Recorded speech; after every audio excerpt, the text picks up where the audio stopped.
व्यापारी संतोष साहू, प्रांतीय अध्यक्ष झांसी व्यापार मंडल उत्तर प्रदेश की ओर से समस्त झांसी वासियों, देशवासियों को दीपावली पर्व की हार्दिक शुभकामनाएं एवं बधाई।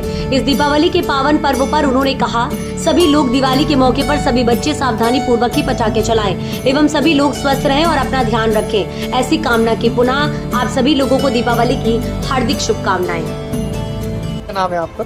मैं संतोष साहू, प्रांतीय अध्यक्ष झांसी व्यापार मंडल उत्तर प्रदेश।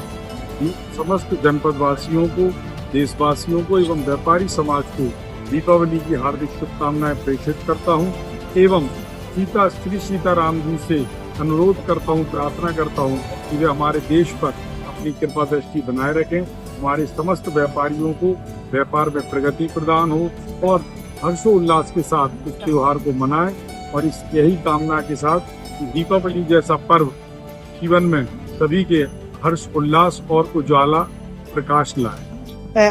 व्यापारी नेता हैं आप, लगातार जीएसटी को लेकर व्यापारी परेशान हैं, ज्ञापन हो रहा है, को लेकर क्या कहेंगे? देखिए, व्यापारी जीवन जो है वो एक संघर्ष का जीवन है और व्यापारियों को हमेशा संघर्ष करते रहना पड़ता है, कभी सरकार के खिलाफ, कभी अपने लोगों के खिलाफ, इस तरह से चलता रहता है। लेकिन अभी जो सरकारी नीतियां हैं वो व्यापारियों को कहीं ना कहीं व्यापारियों को उसमें असमंजस की स्थिति बन रही है और जीएसटी में कई प्रावधान ऐसे हैं जिनको लेके कई बार हम लोग दिल्ली स्तर तक सुझाव दे चुके हैं, लेकिन उनमें अभी तक सुधार नहीं हुआ है। यही भाजपा सरकार, जब हम लोग पहले दिल्ली के आप मैदानों में जाते थे और जब भाजपा के नेता राजनाथ सिंह जी हम लोगों के उस कार्यक्रम में आए थे व्यापार मंडल के, तो उनका कहना था कि मेरे जीते जी जीएसटी नहीं लग पाएगा। जैसे ही सरकार बनी तो सबसे पहले जीएसटी लगा।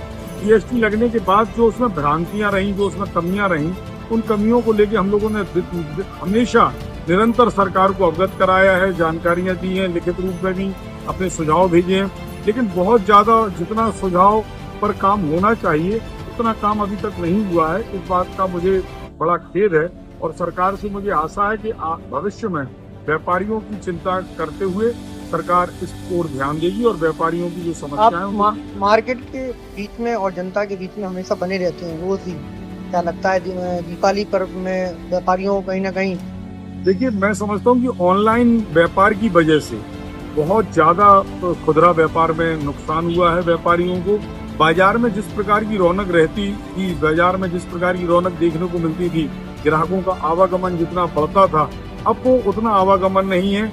अब ग्राहक एक बाजार में आ रहा है, लेकिन दीपावली के दिए खरीदने अच्छी बात है, लेकिन वो जो कपड़े की शॉपिंग थी, जो इलेक्ट्रॉनिक्स आइटमों की शॉपिंग थी, जो ज्वेलरी की शॉपिंग थी, जो जूते, चप्पल, कई जो हमारे जनरल आइटम होते हैं, उन आइटमों की शॉपिंग, इवन किराने तक की शॉपिंग ऑनलाइन पर धीरे धीरे अधिक हो रही है। और हमारे ही व्यापारियों के भी बच्चे, हम देख रहे हैं कि व्यापारियों के बच्चे, जो व्यापारी अपनी दुकान पर अगरबत्ती लगाता है कि भगवान ग्राहक भेजिए, उन व्यापारियों के बच्चे भी खुदरा व्यापार से ग्राहक माल ना लेके बाजार में ना जाके वो भी ऑनलाइन शॉपिंग कर रहे हैं। एक बड़ी विडंबना है कि हम व्यापारियों के लिए कि ऑनलाइन पर जब तक कुछ ऐसे अंकुश नहीं लगाए जाएंगे सरकार की ओर से, जब तक हमारे बाजार दिन प्रतिदिन ऐसे ही खाली होते जाएंगे और खुदरा व्यापार पर ऐसा खतरा मंडराता रहेगा। धन्यवाद।